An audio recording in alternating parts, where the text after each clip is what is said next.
Hi, my name is Oliver Gordon. I'm from a member of Maranga Action Group, and I'm here today to interview Golriz Ghahraman. Golriz, thank you for your time. Thank you for your time. As a member of Parliament who has a disability, what have you been doing to advocate rights for people like you and me?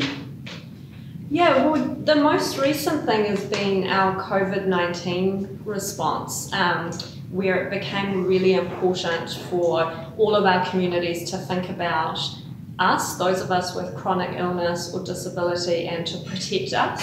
So it was really important for me to build our perspectives into the COVID response and make sure that there were clear guidelines for our carers, for our employers, for our whole communities to kind of protect us against the virus. And it was really rewarding to see the government kind of take up our perspectives. The Maranga Action Group would like equal representation of people living with a disability in the workforce. Do you support this, and what are your plans to help people like me get a fair paid job? Yeah, absolutely. Well, some of that has to do with changing things like the Human Rights Act that allows discrimination against people with disabilities in their pay. And a lot of it is actually about access and having, buildings, having institutions, having our work time all take account of our needs, our different needs, and our disabilities. So accessibility of government buildings, for example, is something that I'm advocating for, and that will have to expand out to commercial buildings anywhere that we might be employed in, as well as obviously our homes and state houses, and that's a different piece of work. But I think accessibility in terms of physically being able to go to work is quite a big one. People who live with intellectual disabilities are not well represented in Parliament. What can we do to ensure our voices are heard? Yeah, so a previous Green MP, Mojo Mathers, who was the first person who was with a disability and whose was hearing impairment, who was in the House last term, introduced a bill that then my colleague Chloe Swarbrick shepherded through and we've passed, which is the Electoral Accessibility Bill, and now the Act, which is about funding for people with different kinds of disabilities as they put themselves forward as candidates and run and come up into Parliament. And we think that's really important because we need that extra support that's been missing as a systemically marginalised group, and we think that will really help. That's very good information. For you, with someone like with a disability, do you find it easy to have a job? Yeah, I was lucky in that I had been elected before I started to have symptoms of MS, although it was about a month after. But it is difficult. I find that, for example, the sitting hours really difficult sometimes with fatigue because the House rises at 10 p.m. But I've had the Speaker of the House has been really flexible with me and given me some compassionate leave nights to work from home, for example. It's difficult, I think, for people with less visible disabilities sometimes to ask for help.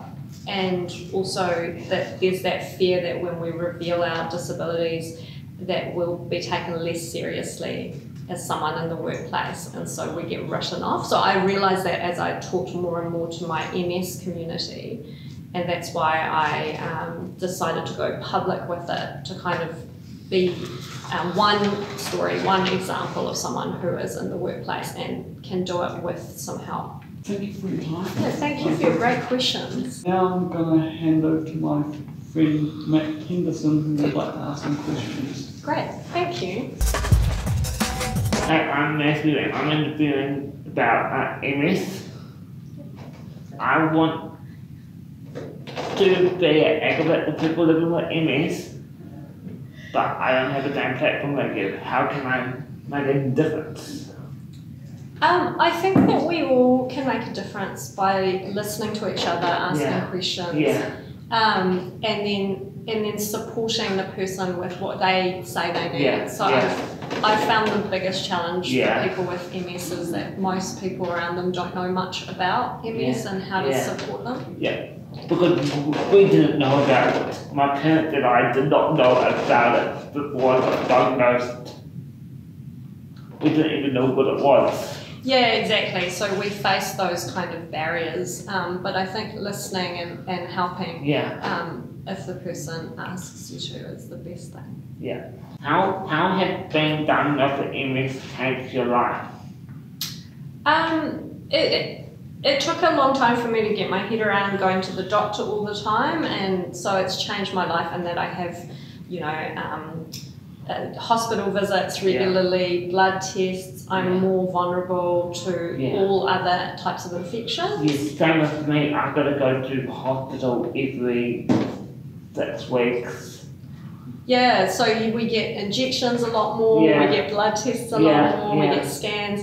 But it's also, you know, the fatigue and being in a demanding job is a bit hard. Yeah, and because I got to go I did Peru for mine. I had to go for funding to get medication every year, and I had to prove over and over again I have MS. Would you help make it easier to access medication for people living with MS? Yeah, I was surprised about that as well, actually, that every year I still have to kind of go through the process. One of our biggest worries as the Green Party is that people like us with a disability or a chronic illness actually have to go through that same but a much worse, much more degrading process when they apply for benefits. Yes. So we're trying to get that changed so that people who need financial support, who need money, don't have to then go through a really awful, stressful process as well. Yeah. That would be good if we can get it tamed. Yeah, for sure. Yeah, it would make it a lot less stressful. All right, so how do you guys reckon the interview went? Yeah? Superb, so I'll let that bus pass. Was it nice meeting her? Was she nice to you? Yeah. That's good. Tessa, did you enjoy the interview? Yeah, do you think it was worthwhile coming down here? Oh, cool. How about you, Matt? Fantastic. Yeah, what was your favourite thing? Meeting her. Yeah. You had some good questions too. Yeah. Great stuff. All right, guys. Time for the pub.